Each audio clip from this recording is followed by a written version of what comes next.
really excited to talk with you all about Playful Learning Landscapes, where we are transforming everyday spaces into playful learning opportunities. So we're going to dive right in. Before we do, I want to shout out and acknowledge all of the people who make this work possible. This is a large interdisciplinary team, an effort that we have with some wonderful professors that we work with, our colleagues at UCI, UC Irvine, and Temple University. And we also work very closely with the Santa Ana Early Learning Initiative, or SALE, which is our community partner that we work very closely with. So we are very thankful for all of these folks here, and I just want to acknowledge them before we get started. Okay, so we are academics, and I usually start with an agenda. So we're going to have a little agenda here. So we're going to talk a little bit about, and I'm sorry if anything kind of got a little, we made this in Google Slides, and when you take it from Google Slides to PowerPoint, things shift. So things shifted a little. That is why. We're going to talk a little bit about Playful Learning Landscapes, what that is, and then we're going to talk about how we are implementing Playful Learning Landscapes in Santa Ana, California. As I said, we are academics, we do a lot of research, so we're very interested in evaluating the impact of these on our communities, and so we have a different variety of methods that we've used to do that, so I'll talk a little bit about that. And then we're going to close with some next steps, what we're doing in the digital space, which is a really neat future direction of this work. Okay, we're going to start off with Playful Learning Landscapes. So let me take you back. Sorry, you saw it. But I think what we've heard from some of our speakers already, and what's really interesting, and what really sparked a lot of the work that revolves around Playful Learning Landscapes is we wondered, where are kids, right? And as you saw a sneak preview of, kids are spending most of their time in their communities. They're at home, they're with their families. They're only spending 20% of their time in formal school environments. So they're only in those spaces for a very small amount of time. It's not 7 days a week. It is not 365 days. It is very minimal. So we want to know, how can we leverage the 80% of this time that kids are spending in these other spaces, in their homes, in their communities? And these can be, these are informal learning opportunities, and we want to capitalize on that. So the question that we have posed with Playful Learning Landscapes is, what if we could transform community spaces into joyful learning opportunities? So we're not just talking about, let's say tutoring, right? You're not trying to put, content into kids' brains in the time that they're not in school in a classroom. We want to go out into their communities, we want to meet families where they are, and we want to see if we can transform these spaces. So parks, bus stops, grocery stores, what can we do at those spaces? And can we enrich them in ways that spark conversation, promote discussions, and high quality interactions about things that we know are important for kids, right? So, can we transform these spaces? That's the first question. Then we looked to the science, and we said, what do we know about how kids learn? How do children learn best? Can we take those pieces of information, and can we kind of bake that into this cake that we're going to be cooking up here? So we wondered, okay, we want to go to the community. We want to know how to transform these spaces so that they reflect how human brains learn best. And we also wanted to know, what do children need to learn? What's going to help them be very successful in 21st century society? So we turned to the science, and it's pretty clear from the science of learning that there are different petals that we have here on this flower about how children learn best. So kiddos learn best, not even kiddos, we all learn best when we are in active learning environments. When we're engaged with things. So I think the activity we just did is a great example of this. We're all active, we're doing something, it's very meaningful to us. So when activities or learning experiences are meaningful, when they're about our own lived experiences and our own connections to our lives, we are more engaged with that experience. We learn best when we are engaged with other people, when we're socially interactive. It's also a great thing when learning environments are iterative. And what I mean by iterative is that you can return to that problem space over and over and find a new way to approach it. I like to think of this as playing like a board game, right? You can always play the same board game, even though there's the same set of kind of parameters that you're following, but you will always find it fun because there's a new way to approach it and a new way that it's going to be experienced every time. And joyful. So play is a really big component of the work that we do. And when learning experiences are joyful or fun, we are more invested in that experience. We are gaining more from it. So we took how children learn best, and then we took what children need to learn. And we call these the 6 C's. This is a suite of skills that are important for success today. It includes collaboration, communication, content. Content can be anything like math, science, reading, literacy, all of those can fall into content. Critical thinking skills, creative innovation, or just being creative with something that you are doing. And then having confidence is another C that's really important. So being able to persist through setbacks or failures. So when we looked at creating new spaces and creating them with these principles in mind, we set out and we did this work that started in Philadelphia, and we transformed some spaces. So I'll show you a couple of examples. Here's a library that we transformed in Philadelphia. There are about 4 or 5 of these play and learn libraries, and these were very simple tweaks to an environment that kiddos and families often spend time. You can see in the back wall there's a neat climbing escape, so kids can climb up this, but you can't quite see it from this picture, but there are letters on all of the holds. And so while they're climbing, which is a very fun and active experience, they're also seeing letters, and they're prompted from these different experiences to either identify the letters if you're a younger kiddo, or maybe you're climbing and you're putting together letters to make a word, right? So this is a very simple thing that we put in a library, and it's really prompting some of that literacy skill learning. But it's also very playful, so it's kind of adhering to those how kiddos learn. And there's just a variety of different C's that you can see embedded in this. Here's another example of a bus stop that we transformed in West Philadelphia. And this is an amazing space. It's called Urban Thinkscape. And we took what was a bus, just a bench, and we transformed it. And what you can see here in this picture, it's not even the whole thing, but what you're seeing here are some puzzles. So kiddos and their caregivers, when they're in this space waiting for the bus, have opportunities to build the puzzles, flexing their spatial skills.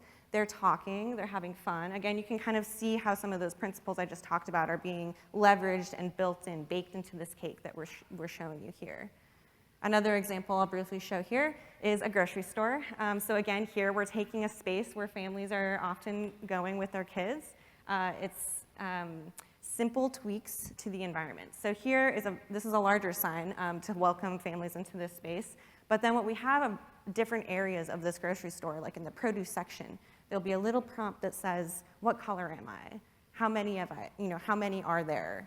What shape am I? So these very simple prompts that kind of spark conversations between caregivers and kiddos while they're navigating these spaces that they are navigating just daily. And it's just a nice and a simple way to take these informal learning or informal spaces and transform them into informal learning spaces. So I've shown you the what, I've shown you the how, so the principles, the 6 C's. We did some of this in Philly, and then what we're going to show you as we've been working on this project a little bit more, this is about, I would say we're maybe 8 years into this type of, this initiative. And Santa Ana, where we have been really implementing a lot of this work in the past 3 years, we've taken a deeper dive into community engagement and community-based participatory research. And so our model that we have really come to is taking the how children learn, taking the what children learn, and embedding community values, community practices, and deep community engagement to make sure that when we go to these spaces in folks' communities, we are enriching them in ways that reflect what we know from the science of learning, but also embedding their cultural practices, their strengths, and really highlighting how they can have ownership over what these spaces look like as well. So with that, I'm going to turn it over to Julie, who's going to talk a little bit about how we have been implementing this work in Santa Ana. Yeah. Thank you so much. Yeah. Everyone can hear me? Maybe? Yeah? I'm assuming? Okay. I can't hear myself? Oh, now I can. Okay. Yeah, so I'm going to go ahead and talk about our work we've done in Southern California. And so we got a grant from the National Science Foundation to be able to bring Playful Learning Landscapes to the city of Santa Ana. This is actually located about 30 or so miles south of Los Angeles. They're predominantly Latine families that live in this community. And so what we wanted to do was partner with an organization who can help us design these playful learning landscapes. And the best way to do that is to work with people from the community. And so we partnered with Santa Ana Early Learning Initiative. They are a nonprofit that consists of local families, of local school districts, administrators, nonprofits, and public agencies. And their mission is to provide enriching opportunities to children ages 0 to 9. And so this partnership started about, honestly, 4 years. So it's 4 years in the making of building trust. And so we reached out to them like, hey, can you fill our rooms with local families to help us create these playful learning landscapes? And so one of the things is that we wanted to know from these families, we're like, what are ways to learn math and science within your own community? What is the best way to design a space for your community? What makes learning fun for your children? And what is the best way for children to learn math and science? And the way we were going to create these playful learning landscapes was through co-design sessions. And so, we brought these families together. Fortunately, this was during the time of COVID, so everything was on Zoom. So we started in October 2020. And so what we wanted to do was, introduce ourselves. Who are we? Why are we here? And giving them an understanding of these playful learning landscapes. And from there, we started eliciting the community values, like what is important to you? Where are you spending time within your community with your family? And from there, we started generating these ideas to design grocery stores. Something fell. I'm gonna just hold it. And so we wanted to generate the bus stops, the grocery stores, the parks, and at the same time create a new installation. And so this took over, was it October 2020 up until May 2021. And so just to kind of show some activities that we did within these co-design sessions, most of them involved about 10 to 20 families all over Zoom, and they were all conducted in Spanish. And so here are some Mad Libs that we did. Here's an example. We gave these to the families, and we had them fill in the blanks.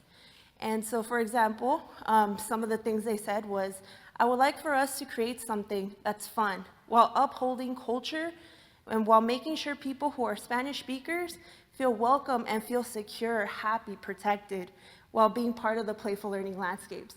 This is what we use to kind of generate those community values, what's important to these families.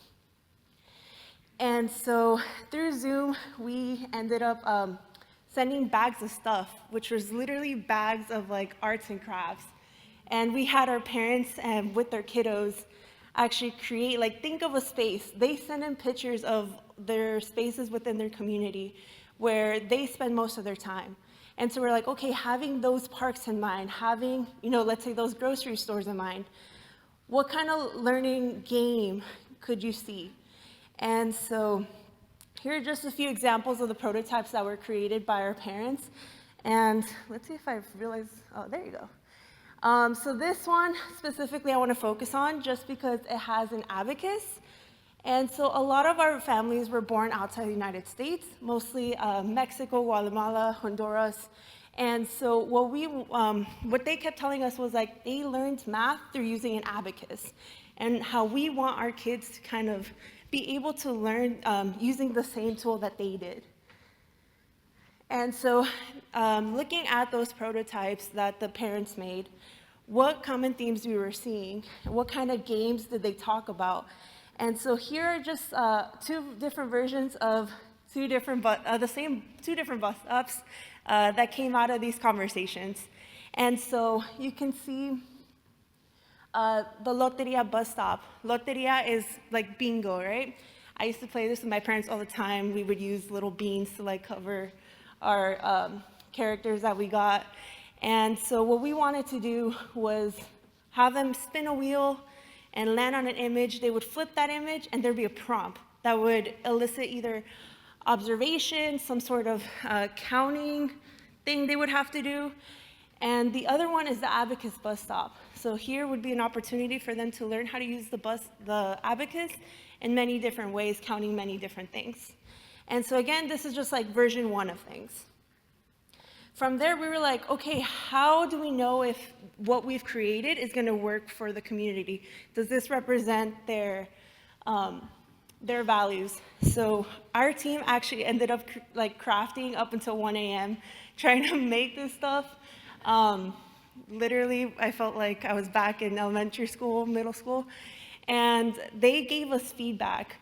They were invited to come play. They played with the installations, and they provided us feedback on them. So what we ended up doing was taking that feedback and doing final renderings. And so here's an example of our abacus bus stop. This is actually going to start being built during the summer. And then we paired with local artists. If any of you guys are Kobe fans, there's these huge murals in LA. There's one where he's kissing the Golden Globe. The other one is like the Mambacita, like basketball court where it's him and Gigi. That's Brian Peterson. He created those, and we're so fortunate to work with them. He's a local from Santa Ana. And so we redesigned Loteria to fit values that the families found important. And from there, we ended up coming up with murals. So here's the How Tall Am I mural. Here, they're able to compare their height to other species. Again, animals were chosen by the families. This one's one of my favorites. It's a mural that's going to be at an elementary school. This is like the main staple of Santa Ana, the Yost Theater. We have some cultural references on there. So we have like mariachi, we have flororico dancers, we have families interacting. And so I'm really excited to see this in person. And just to kind of throw it back to Annelise and what we're doing thus far or currently. Yeah. Awesome. Thank you. So yeah, so that was just a bit of a snapshot of what we're doing in California and how we've really taken that model that I showed in one of the earlier slides to really embed all of these playful learning principles, the 6 C's, and community values in everything that we design. And we really, I think, have done a very nice job of implementing that model in Santa Ana. We're really excited to see all of these come to life in the next couple of months. So as I mentioned, we're very interested in evaluating the impact that these have on communities. We want to know if these not only represent what the communities told us that they wanted to see. So we have a variety of different methods for evaluating this. I'm not going to talk about everything, but I'll just point out before I get into what I will talk about, that we are doing interviews with our families. So we ask them, do these represent what you designed for? So the folks that we actually designed with, we'll talk with. I'm not going to talk about it today, but we are going to be putting like GoPros on families and have them go to these spaces once they are installed so that we can see what types of conversations are happening in these spaces. And then we're going to do follow-up surveys with them as well, just to ask them what their experience was like. Do you feel like this represents your culture? Does this seem like a worthwhile investment for your community? But what I'm going to talk about today is a slightly different thing that we have data on, so that's why I'm sharing it. But before I get into that, I also wanted to just say that we have done this work in Philadelphia, as I mentioned before.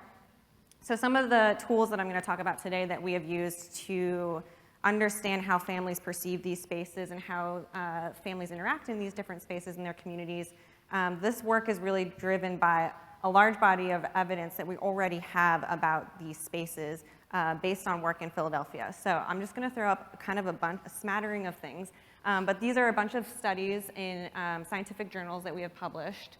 And just to essentially show you all that when we look at these spaces where we already have gone, so some of those pictures I showed you already of the bus stop, the grocery store, the park, When we look at how families interact before and after we put these landscapes there, we see evidence that there's increased talk, that we are changing perceptions about what it means to play and learn.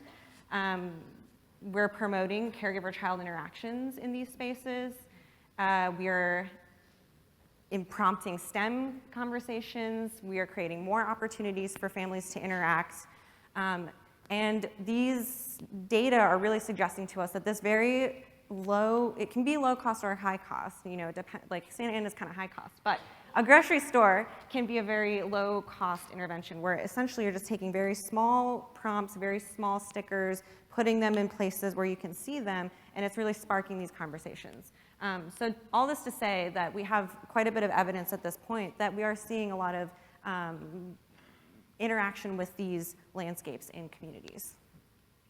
So what we're doing in Santa Ana to get some evaluation of that is we're asking a couple of questions. We're asking whether or not caregivers and families who have access to these spaces endorse more positive attitudes about informal STEM learning, if they feel that they're more confident as facilitators of STEM. So this gets back to the point of science is everywhere. Families have these strengths in them. They are doing science all the time, and we really want to empower them to see that and to show them that science is in your bus stop. It's at your grocery store. You can talk about it in all of these different ways.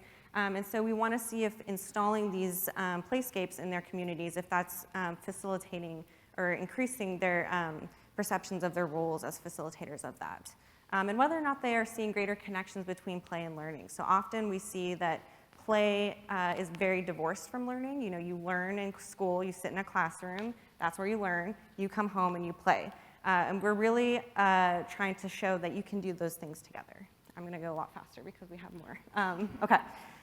We're doing that with surveys in Santa Ana. So we're going to the spaces that we're eventually going to install these landscapes in, so the bus stop, the grocery store, the parks, and we're asking caregivers who enter these spaces if they would answer some questions for us, and then we have a variety of questions that get at these questions that I've asked, I just showed you in the pink shape. The other thing we're doing is we're just observing interactions in these spaces. We're doing naturalistic observations. So folks go to those spaces and covertly observe caregivers interacting, and we look to see before and after we install these whether or not there's more conversation, more engagement, and what folks are talking about.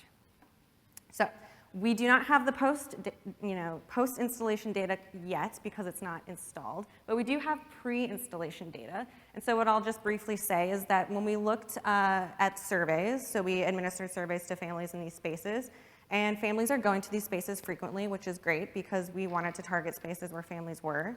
So that's an excellent thing that's going on. But one thing that we are seeing here is that caregivers report that there's not very many opportunities to learn different things in these spaces, right? So at a bus stop where there's just a bench, when you ask a family, do you see opportunities to learn math and science and literacy here? No.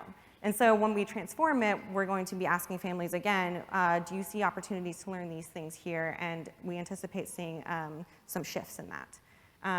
We also see caregivers value the connection between play and learning, but they don't think that there are enough areas in their neighborhood to engage in playful learning. So again, we're hoping that once we install these landscapes in these spaces, that we really are increasing access to these types of opportunities for families. With our observations, I'll just say that families in these spaces, when we observe them, they're not interacting very frequently. They're not having a lot of conversations. They're often sitting and kind of doing their own thing. And so again, we're hoping that once we install these playful learning landscapes in these different spaces, it really does prompt conversation, it sparks engagement, and it is a joyful space for families to be in while they're doing things like shopping at the grocery store or waiting at the bus stop. So more to come on that. And let me turn it to Julie to quickly go over some of our next steps. Thank you. Okay. I'm gonna try to go quickly. And so for our next steps is actually installing these installations. We're starting this summer, and from there it's just gonna hopefully launch. And so that's what I'm excited about. But one of my major roles is actually to develop a mobile application that goes alongside these playful learning landscapes. You know, how long can you actually be at a bus stop? Probably 5 minutes or so. Like, kids are having fun. What if they want to take that home with them? And also just making it accessible to the rest of the community. And so with the same partners, we're working with them to create this app. And I just wanted to briefly show some of the drawings the kids made. I could go into 30 minutes of this whole conversation, but I do not want to, just because of time. But we had asked them, create these characters, these bizus, right? They're the species of our hidden city that lies underneath Santa Ana, known as Bizumia. And so we had them create these characters. And so I'm gonna introduce them real quick. So I have Ayu. Ayu is short for ayuda, which means help in Spanish. And so the child made Ayu as someone who wants to help lost people find their way. And yes, I know. And so we wanted to translate that over to the characters that are actually going to be on the app. And so here we have Dado. Dado is our bizu for our Parkopolis game, which is a life-size board game that teaches fraction and patterns and so forth. And Dado helps guide the player through the board itself, at the same time educating them about fractions. Then we have Zizi. Zizi's one of my favorites. The little girl that created Zizi gave me the story that Zizi lives in the park. She has these heart antennas, but Zizi gets really sad when they make fun of her antennas. And when that happens, the flowers around her start wilting. And so this really showed like that social emotional aspect that children have. And so we wanted to translate that over. And so we have the character Rama. Rama's a little branch who actually doesn't really understand her height, kind of like me, but in a sense, we wanted to be able to translate the social emotional aspect, and here's just kind of a quick little view of what this game would look like and how it goes along with the How Tall Am I mural. Then we have Dulce and Mango. They're a sibling-like duo. Dulce is very protective over Mango. And for this, we saw that children really value the idea of family relationships, that sibling relationship specifically in this one. And so we translated that over to bees. Bees is a working bee who helps carry your basket. At the same time, it's teaching weight at the grocery store. So this is a signage we're hoping to have at one of our local markets. And so we wanted to translate that bees can't carry the basket on their own. Once it starts getting heavy, reaching to their max, they need the help of, their hive. And we have other characters that we made. I wish I could go into all of them and how the children's values are being presented. But I do want to end with the idea of, we presented this framework, and obviously, you could take the framework and do it in another community, but the community values are going to be different. And so, but that's a good thing, because that's going to give the community a sense of ownership when it comes to designing these playful learning landscapes. And so we just wanted to reiterate our framework, having community values, understanding how children learn and what children learn. And with that, we'd like to thank you all for letting us be here, and contact info.